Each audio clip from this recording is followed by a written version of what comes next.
Il faut agir et rapidement. La Grèce n'arrive plus à gérer toute seule la crise des migrants. Le haut-commissaire des Nations Unies pour les réfugiés tire la sonnette d'alarme.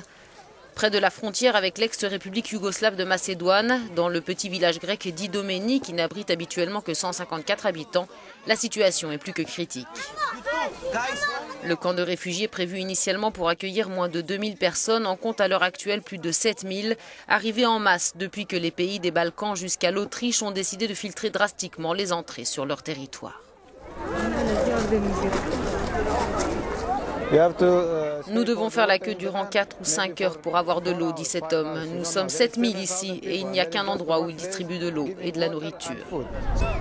Alors que le gouvernement grec assure que l'armée met tout en œuvre pour terminer rapidement d'achever les travaux dans le camp, les réfugiés, eux, attendent chaque jour l'ouverture de la frontière avec l'ex-république yougoslave de Macédoine. Le premier pays sur la route des Balkans emprunté par les migrants qui arrivent sur les îles grecques en provenance des côtes turques et un pays désormais difficile à atteindre. Le passage de la clôture qui délimite la frontière gréco-macédonienne se fait au compte-gouttes, de 50 à 300 personnes par jour, rarement plus. Lundi, un groupe de 300 Irakiens et Syriens, dont des femmes et des enfants, ont forcé un cordon policier grec et enfoncé une partie de la barrière de barbelés avant d'être repoussés à coups de gaz lacrymogène par les policiers macédoniens. Selon l'ONU, la Grèce abrite 23 000 réfugiés. Athènes estime qu'ils seront 50 000 voire 70 000 d'ici fin mars.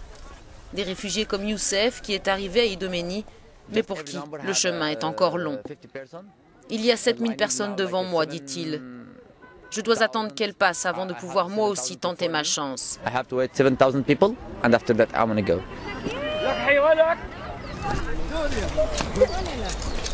Plus de 131 000 réfugiés sont arrivés en Europe par la Méditerranée depuis début janvier, selon les chiffres avancés par l'ONU. En première ligne, la Grèce. Le pays n'est plus en mesure de faire face et a demandé une aide financière de 480 millions d'euros à l'Union européenne.